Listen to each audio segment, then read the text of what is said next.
So,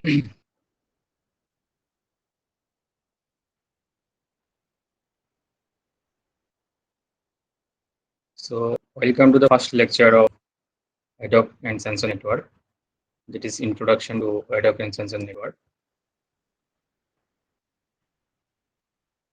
So, first see what is wireless network.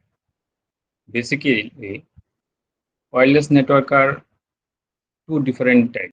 One is infrastructure based, and that is infrastructure less. Infrastructure based means it's rely on fixed infrastructure. Base stations or access points are fixed in centralized manner. Like in our department, you will see that wireless routers will be set in some places in the building. So you will connect with your device using some username and password. So this infrastructure-based network sometimes is not possible to be set in old building monuments. So in there, we can use infrastructure-less wireless network. Means there will be no centralized access point. Devices will communicate using ad hoc network. So from that, we came to the next topic is wireless ad hoc network. What is the meaning of wireless ad hoc network? Means multi-hop network that does not require any fixed infrastructure.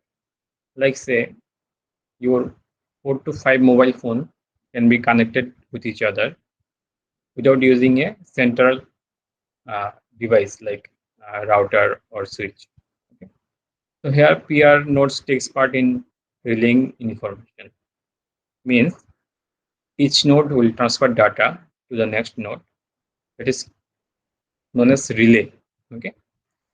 Generally, they self-organize themselves and they configure. That is known as self-configuring. Okay. So in situations in which it will be useful, like need to set up a network first, like in case of emergency or disaster relief operations, we can set up network faster using wireless set of network. There is no access to network infrastructure. There is no not much planning can be afforded to set up the network. So this is a dynamic topology that changes in network where different walkie-talkie or wireless phones are connected with one another in ad hoc network fashion. Okay, so these devices communicate with each other using wireless communication, and they connected in ad hoc manner. So that's why it is known as wireless ad hoc network. So depending on the topology and deployment of nodes, ad hoc network may be classified as homogeneous or heterogeneous. What is homogeneous here? It consists of nodes having similar characteristics. Example, network formed for of only smartphones means only different smartphones will be connected together. There will be no laptop or desktop or other devices, wireless devices. So if all the devices computing power or the specifications are same, it is known as homogeneous network. Okay, but when you will mix different type of devices like a mobile phone and laptop together to set up a network, it is known as heterogeneous network. Means it consists of nodes with different capabilities. Here example is given as network formed of PCs, smartphones, and tablet. See some general concept. Ad hoc network are a type of distributed wireless network. What is the meaning here? Means it is distributed over different geographical location. Okay, and they are connected using wireless signal to form a network. And that's why it is known as distributed wireless network. Generally, ad hoc network operates in TDD mode. What is TDD? It is time division duplex. It is not possible to receive and transmit at the same time. Okay. Neighbor nodes communicate with one another using single hop wireless technology. Means if there are three nodes, first node will communicate with the second will communicate with the third. Means first cannot jump over to communicate with the tree. So it is known as hop. Means from one node to next node. Okay. Here, see, let's take node 1, node 2, and a different node 3. Okay. One will communicate to 2. So it is one hop. 2 will communicate to 3. That is second hop. Means that is the count. Okay. That is known as hop length. Okay. If one wants to communicate with 2, with 3 via 2, then it had to travel 2 hop. Okay. So neighbor nodes communicate with one another using single hop wireless network like Bluetooth, Zigbee, and IEEE 802.11. These three are different type of ad hoc mode. Okay. Nodes which are distant from each other outside direct transmission range of each other communicate using a sequence of intermediate nodes which cooperate to forward the traffic to the destination. Meaning is that if 1 and 3 are unreachable to each other, they are not in direct range of uh, 1 is not in the range of 3, 3 is not in the range of 1, but 1 can communicate with the node 3 via node 2. Means that 1 and 2 are in the same radius, same range. 2 and 3 are in the same range. So same range means if I draw a signal of circular shape, it will be like one having a radius of common with 2. 2 is having a radius common with 3 and 1. Okay. And 3 have radius common with 2 and 3. Okay. So there are some enabling technologies like basic building block of ad hoc network communicates or communications that enable single hop communication between devices in the direct communication range of each other. Okay. Means there will be some different technologies known as here wireless ad hoc communication technologies like Zigbee, also known as IEEE 802.15.4. That is IEEE 802.15.4 is the specification, technical specification of Zigbee. Zigbee communicates using short range of length less than 100 meter, and it has low data rate less than 250 kb per second. Okay. Bluetooth technical specification IEEE 802.15.1 that is used for personal area network. Okay. And IEEE 802.11 that is known as ad hoc mode used for high speed medium range mobile ad hoc network. Okay. I will discuss MANET in detail in the next few slides. And the last is IEEE 802.16 means it is used for high speed wide range. Okay. So if possible, remember this specification 15.4, 15.1, 802.11, 802.16. Okay. So these are some enabling technologies. So wide availability of 802.11 NICs have made these the most widely used technologies. Okay. So generally your laptop or other devices, they uses 802.11 of substation maybe A or G or maybe subcategories. 802.11 not being originally designed for ad hoc network suffers from performance issues. However, technologies such as directional antenna, MIMO technologies, WebDM, etc., somewhat ameliorate these problems. Okay, means this solves to some extent. Okay, so whatever different types available like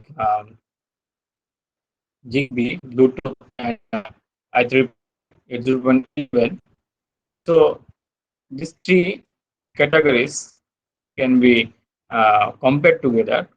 Like Zigbee used for home automation or smart grid applications. Okay, if any of you are interested to develop home automation devices, you can use Zigbee for communication. For wireless alternative to RS-232 cables, you can use Bluetooth. Okay. For single hub ad hoc network, you can use 802.11. So for your applications, if the data rate speed is required is 250 kbps, Zigbee is sufficient. But if you require 1 Mbps speed applications, you can use Bluetooth.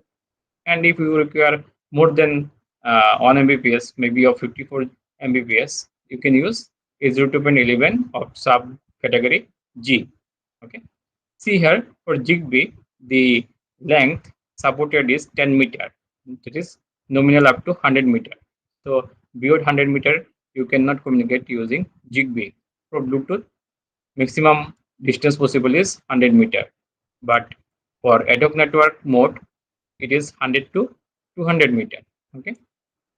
So for configuration also, master slave uh, up to 256 devices you can connect using Zigbee. They communicate using peer-to-peer. But in case of Bluetooth, maximum possible is 8 active device. Okay, they communicate using Piconet and Scatternet. So IEEE 802.11 communicating peer-to-peer network. Okay, so there are other features like long battery life is available for Zigbee. Okay, in Bluetooth, you have the facility of authentication and encryption. Okay, so ad hoc mode, you facility is inexpensive hardware. Okay, so try to uh, note down this slide comparisons of enabling technologies.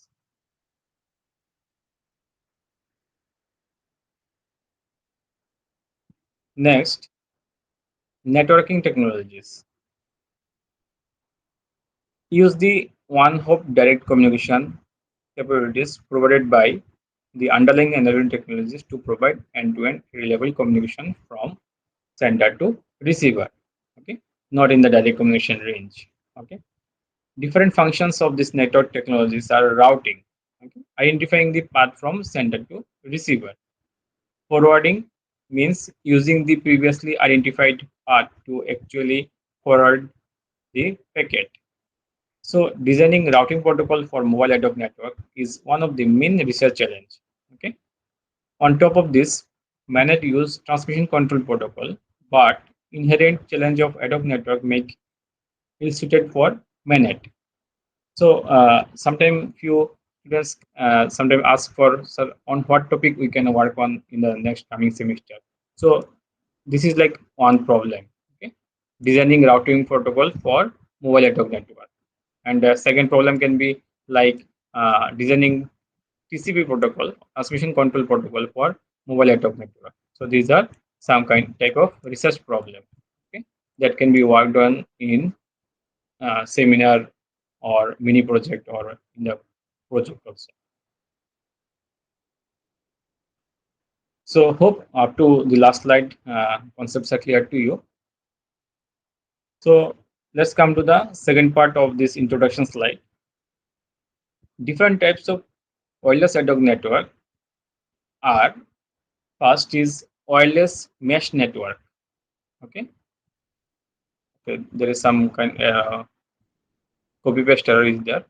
So one is wireless mesh network, another will be mobile ad hoc network, and next will be vehicular ad hoc network, and the last will be wireless sensor network. Okay, so there will be four different types. I mistakenly uh, with the same thing here.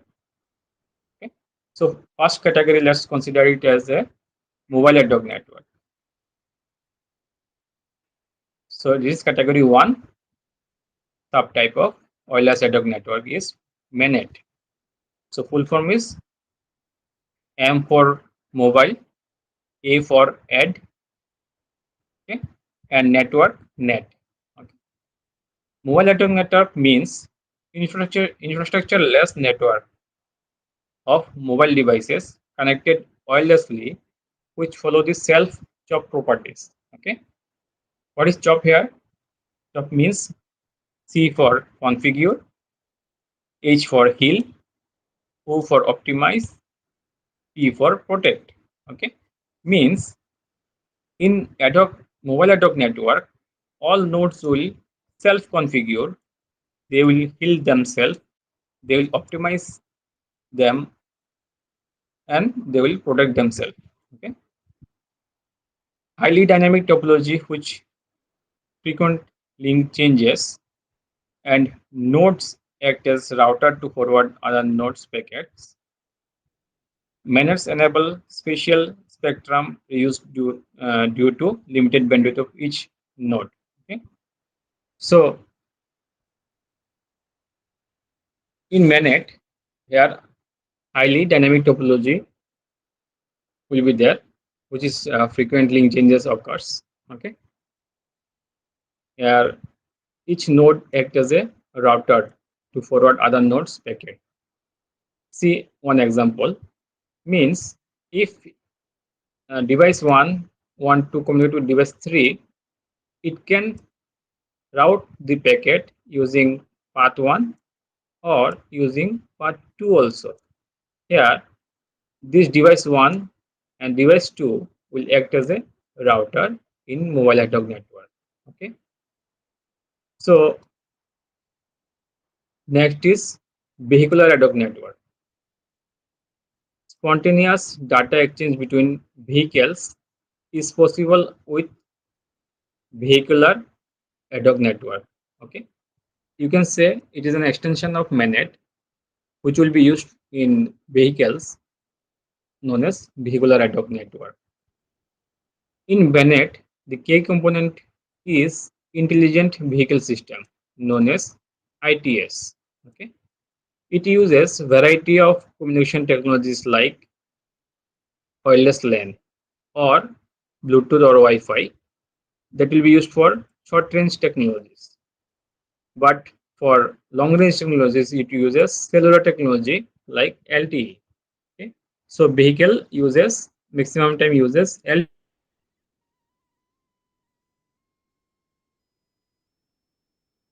vehicle communication and vehicle to infrastructure communications. See in the figure. So that is your infrastructure means vehicle can communicate with the infrastructure or vehicle can communicate with the other vehicles also. Okay. Okay. This vehicle to vehicle communication known as V2V communication. Sometimes it is between vehicle to roadside access point or known as roadside unit. Okay. Vehicle to roadside unit communication. So consist of both vehicle to vehicle communications and vehicle to infrastructure communication. Here it is known as vehicle to infrastructure communication. Different, it is different than MANET in that they follow predictable patterns. Example, along a road. So in MANET, like this figure, all these devices can move to any direction. Maybe they can follow a path or different locations they can follow.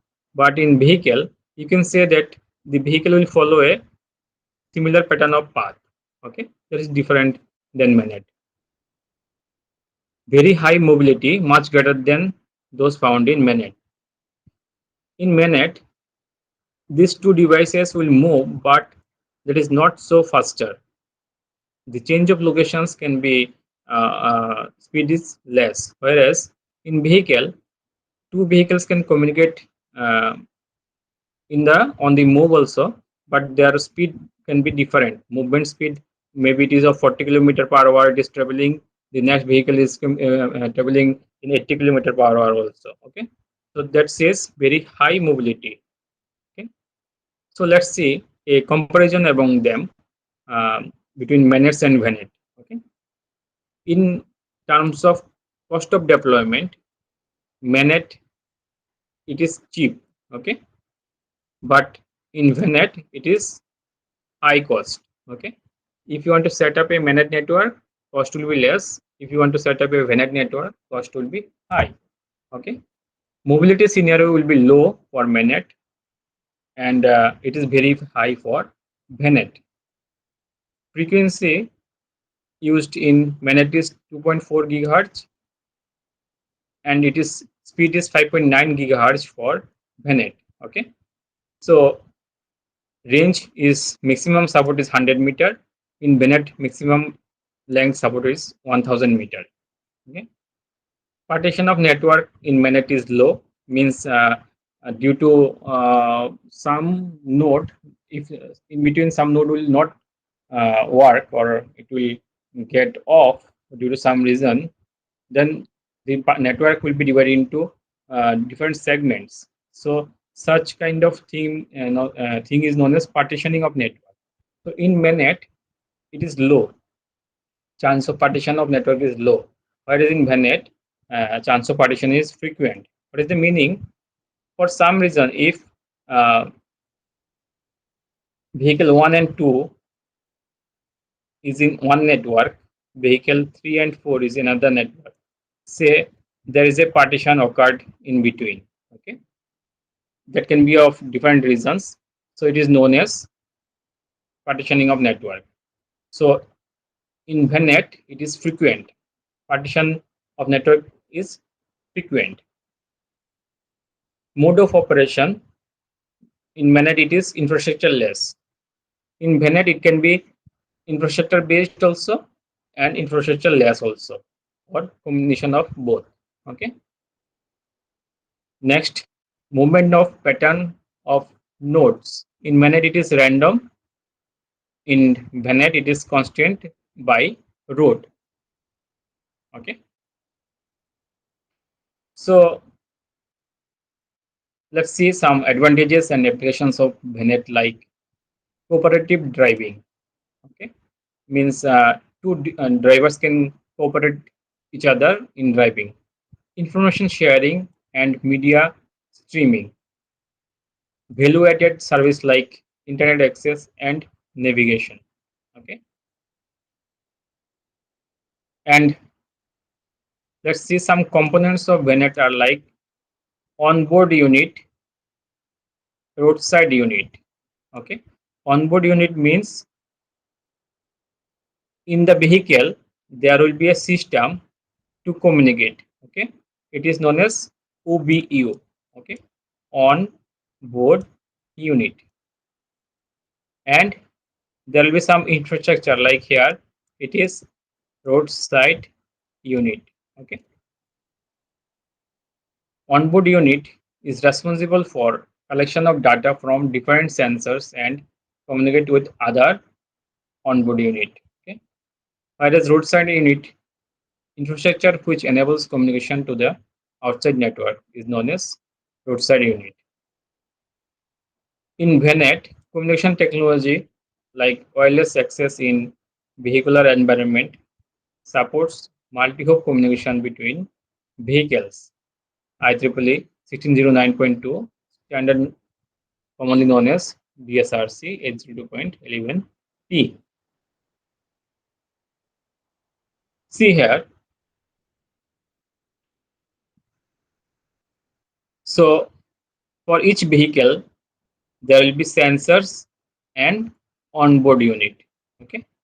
So if vehicle 1 wants to communicate with vehicle 2, it will communicate between OBU to its next OBU. Okay.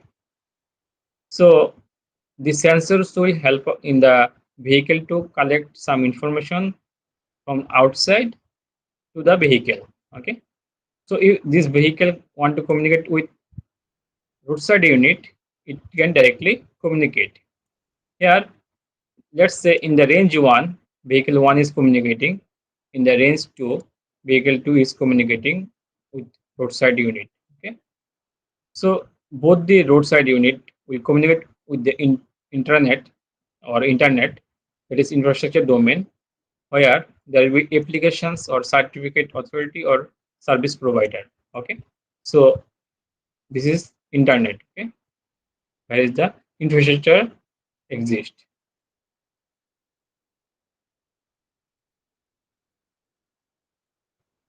So hope this is clear to you between category first type Manet and category second type Vanet. Okay. Third category is wireless sensor network. Okay. Wireless sensor network means it consists of a large number of sensor nodes densely deployed over an area. Sensor nodes are capable of collaborating with one another and measuring the condition of their surrounding environment like light, sound, temperature, vibrations. Okay.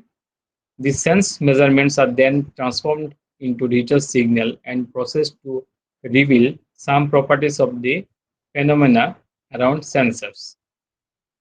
Due to the fact that the sensors nodes in wireless sensor network have short radio transmission range, intermediate nodes act as relay node to transmit data toward the sink node using a multi-hop path. This size of this wireless sensor network is small, typically less than a cubic centimeter, and has uh, wires embedded in the um, sensor known as tiny wires. Okay, uh, these sensor nodes consume extremely low power. Okay, and should be autonomous, that is operates on an unattended manner in a highly dense area. Wireless sensor networks can be either mobile or stationary. See, there are some examples of sensors like in the figure, four different sensor example is given to you. One is Expo Mica Mode Eco of category 1, Eco Mode or dots. Okay, so this is the sensor. Okay, you can see some applications of wireless sensor networks include temperature measurement, humidity level, lightning condition, air pressure, soil makeup, noise level, vibration. So there can be one question from you like how this wireless sensor network is different from MANET and VANET. Okay, in MANET and VANET there is no sensing capacity. Means it is all about the network of devices which are mobile in nature. Okay, that's why it is known as mobile ad hoc network. As I have said, mobile ad hoc network can move to any direction, random direction, whereas vehicular ad hoc network it is constrained by road. VANET is a special case of MANET, you can say. Whereas third category wireless sensor network is totally different from MANET and VANET because wireless sensor network here sensing activities introduced where with the device it will first sense some information like light, temperature, sound, vibration. It will sense, then it will compute, then it will communicate using wireless technology. That's why it is known as wireless sensor network. Okay, the last category is wireless mesh network. What is that? Mesh network composed of mesh router and mesh client. Okay, wireless mesh networks have multiple redundant links in the network. Upon link failure, traffic is routed through alternate links. This increases robustness of the network. Mesh router can have same coverage range as traditional router, but with less transmission power, though multi-hop communications. So, as you are familiar with mesh topology, okay, if wireless network uses mesh topology, you can say it as wireless mesh network. Okay, so it is integration and interoperation with olderly legacy network can be easily achieved since wireless mesh networks are IP based. So there are different type of application scenarios that include broadband home networking, enterprise networking, metropolitan area network, building automation, transportation system, etc. Okay. See here, device one communicating to device two, and device one is communicating to device three. Also, two is communicating with device three. So all the nodes are interconnected with each other. Okay, or in the between five nodes, all nodes are interconnected with each other. Okay, that is an example of mesh network. Those mesh routers can communicate with the other devices, but the main backbone router are interconnected.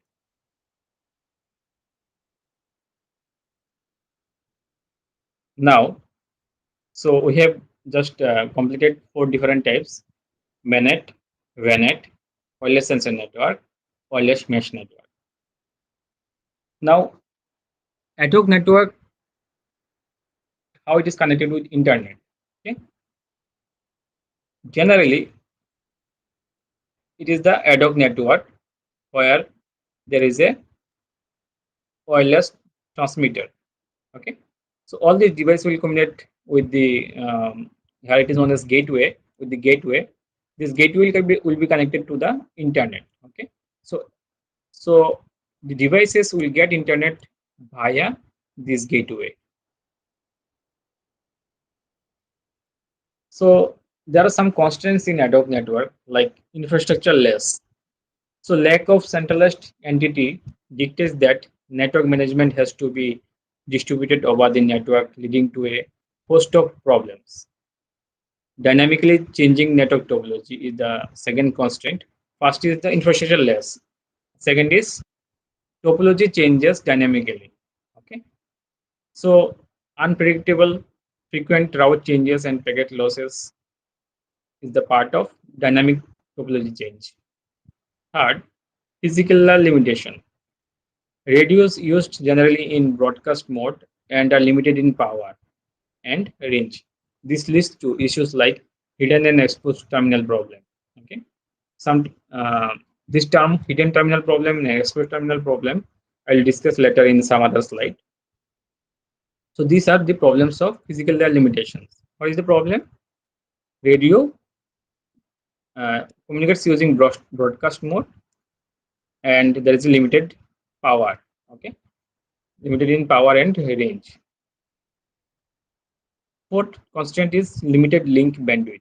Nodes communicate with each other over bandwidth constraint and error-prone channel, which causes delay and congestion issues at the node to be much more pronounced. Some common challenges are scalability, means providing acceptable level of service in the presence of large number of nodes. Typically, throughput decreases at rate of root over n, where n is number of nodes. Quality of service, like offering guarantee in terms of bandwidth, delay, jitter, packet loss probability. Limited bandwidth, unpredictable changes in radio frequency channel characteristics. Okay, so quality of service is the second challenge. Third challenge is energy efficiency. Means whatever nodes you are going to use, like in MANET or in VANET or in wireless sensor network, all the nodes are having limited battery power. Means whenever you will deploy somewhere in the building, these devices has a battery. This battery will get exhausted after a interval of time. Okay, then you have to use either recharge options or you have to change the battery. Okay, so nodes have limited battery power. Nodes need to cooperate with other nodes for relaying their informations. So that will consume energy. Okay. Fourth challenge is security. So it is open medium, nodes prone to malicious attack, infiltration, eavesdropping, interference. And the next is device heterogeneity, means heterogeneous mobility devices like Palm Pilot, laptop, tablet PC, mobile phone, etc. Difference in powerfulness and capacity of devices makes them different storage and processing power and different capacity of battery, which makes it different lifetime. Okay. Operations in forwarding packets, like differential dissipations of limited energy by devices. So in because of device heterogeneity, the problem will further gets complicated. Okay. So this is all from introduction slide.